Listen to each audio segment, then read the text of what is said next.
اللہ لا یستحی من الحق، اللہ تعالیٰ حق بات کو بیان کرنے سے حیا نہیں کرتے۔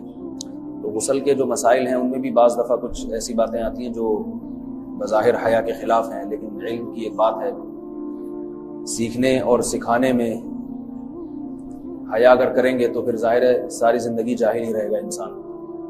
اور غسل کے مسائل سیکھنا اس لیے ضروری ہے کہ غسل جب فرض ہوتا ہے تو جب تک مکمل غسل نہ ہو آپ کی نماز ادا نہیں ہوتی۔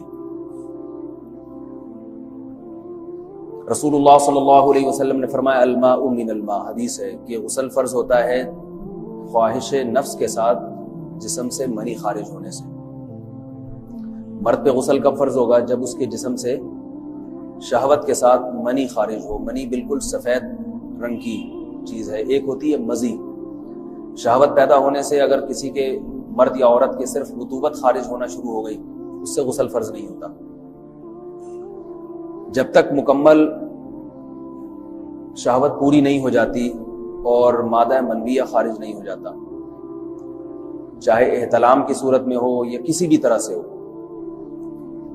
مردوں کے ساتھ چونکہ یہ بہت زیادہ ہوتا ہے نائٹ فال کی صورت میں، مردوں پر غسل کی یہ صورت بہت زیادہ فرض ہوتی ہے۔ جیسے ہی بلوغت ہوتی ہے تو احتلام شروع ہو جاتا ہے، ہفتے میں 1 دفعہ 2 دفعہ 3 دفعہ، بعض نوجوانوں کو روزانہ بھی 2 دفعہ ہوتا ہے، جبکہ خواتین میں یہ والے غسل کی صورت بہت ہی کم ہوتی ہے کہ ان کو نائٹ فال ہو یا اس طرح سے غسل فرض ہو۔ ہزاروں میں کسی ایک عورت کے ساتھ ایسا ہوتا ہے۔ ایک صورت تو یہ ہے غسل فرض ہونے کی۔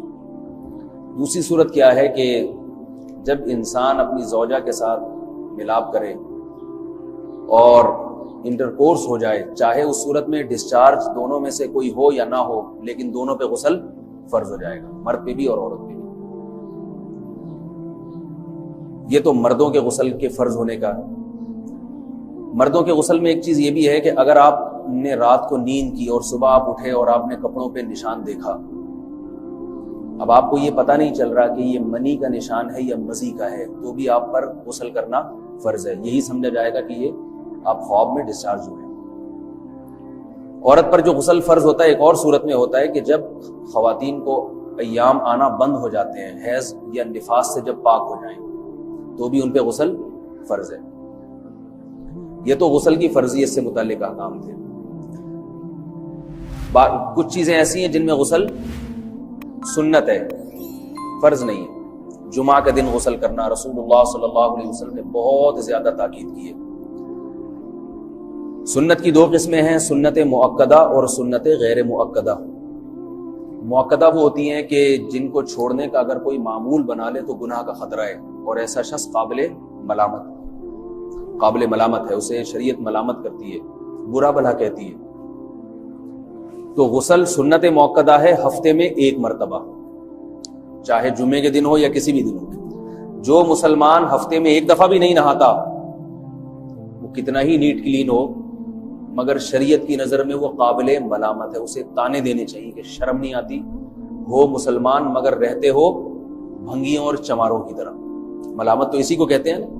اس کی دلیل رسول اللہ صلی اللہ علیہ وسلم نے فرمایا، صحیح حدیث ہے، حق علی کل مسلم ان یغتسل کل اسبوع مرۃ، کہ ہر مسلمان پر لازم ہے کہ وہ ہفتے میں کم از کم 1 مرتبہ غسل کرے۔ ہر مسلمان پر لازم ہے، چاہے اس پہ غسل فرض نہ بھی ہو۔ اور کس دن بہتر ہے؟ جمعہ کے دن۔ نبی صلی اللہ علیہ وسلم نے حکم دیا ہے کہ جمعے کے دن غسل کیا جائے۔ امام احمد ابن حنبل کا مذہب یہ ہے کہ جمعے کے دن غسل کرنا واجب ہے، صرف سنت نہیں ہے بلکہ واجب ہے، لیکن جمہور کا مذہب یہ ہے کہ سنت عمل ہے۔ غیر مسلم جب اسلام قبول کرتا ہے تو اس وقت بھی اس کے لیے غسل کرنا سنت ہے۔ جب ہم مردے کو نہلاتے ہیں تو جو مردے کو نہلائے اس کے لیے بھی خود غسل کرنا افضل ہے، سنت عمل ہے۔ عید کے دن غسل کرنا سنت عمل ہے۔ تو یہ وہ تمام مواقع ہیں جن میں غسل کرنا رسول اللہ صلی اللہ علیہ وسلم کی سنت ہے۔ غسل کا طریقہ کیا ہے؟ غسل میں 3 چیزیں فرض ہیں، منہ بھر کے قلی کرنا، ناک میں پانی ڈالنا کہ ناک کی جو نرم جگہ ہے یہ اچھی طرح تر ہو جائے، اور پورے جسم پہ 1 مرتبہ پانی بہا دینا کہ جسم میں بال کے برابر جگہ بھی خشک نہ رہے۔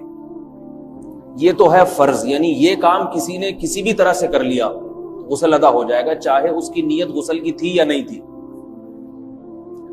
کوئی آدمی چلتا ہوا جا رہا ہے، پھسل کے تالاب میں گر گیا، پورے غوطے کھا کے باہر نکلا، کلی کر لے اور ناک میں پانی ڈال لے تو غسل اس کا ادا ہو جائے گا۔ البتہ چونکہ نیت نہیں تھی لہذا غسل کا ثواب نہیں ملے گا، ثواب نیت کے بغیر نہیں ملتا انسان۔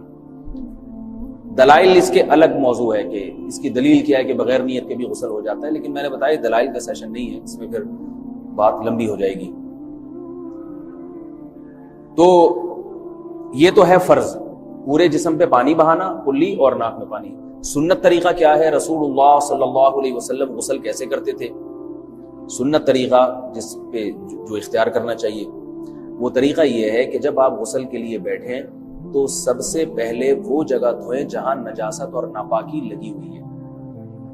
نائٹ فال ہوا، کسی کو احتلام ہوا، تو جہاں جہاں گندگی لگی ہے پہلے اس جگہ کو دھوئیں، استنجا کریں، شرمگاہ کو دھوئیں اچھی طرح، سمجھ رہے ہیں بات کو؟ اس کے بعد ہاتھ دھوئیں اور مکمل وضو کریں جیسے ہم عام حالات میں وضو کرتے ہیں۔ مکمل وضو کرنے کے بعد دائیں کندھے پہ پانی ڈالا، لیفٹ سائڈ پہ پانی ڈالا۔ پہلے زمانے میں تو چلو سے غسل ہوتا تھا، ہاتھ دھو لیے تو اب چلو سے پانی لے کے یہاں ڈالا جا رہا ہے، چلو سے پانی لے کے یہاں ڈالا جا رہا ہے، پورے جسم پہ ملا جا رہا ہے، اور چلو سے پانی لے کے 3 دفعہ سر پہ ڈالا جا رہا ہے۔ تو آج کل چلو ولو تو ہے نہیں، شاور کے نیچے جا کے کھڑے ہو جاتے ہیں، تو اس میں یہ کہ شاور کھولے کھڑے ہو جائیں، سارے چلو اس میں خود بخود ہی ہو جائیں گے، پورے جسم پہ پانی بہہ جائے گا۔ نبی صلی اللہ علیہ وسلم کے دور میں یہ جدید چیزیں نہیں تھی، شیمپو اور صابن، تو آپ صلی اللہ علیہ وسلم بیری کے پتوں سے غسل کی ترغیب دیا کرتے تھے۔ بیری کے پتوں کو اگر پانی میں پکایا جائے تو پانی میں میل کچیل صاف کرنے کی صلاحیت بہت بڑھ جاتی ہے۔ ہمارے زمانے میں اس تکلف کی ضرورت نہیں ہے، صابن ملتے ہیں، اس سے نہایا کریں، بہرحال کہنے کا مقصد یہ آپ لوگوں سے۔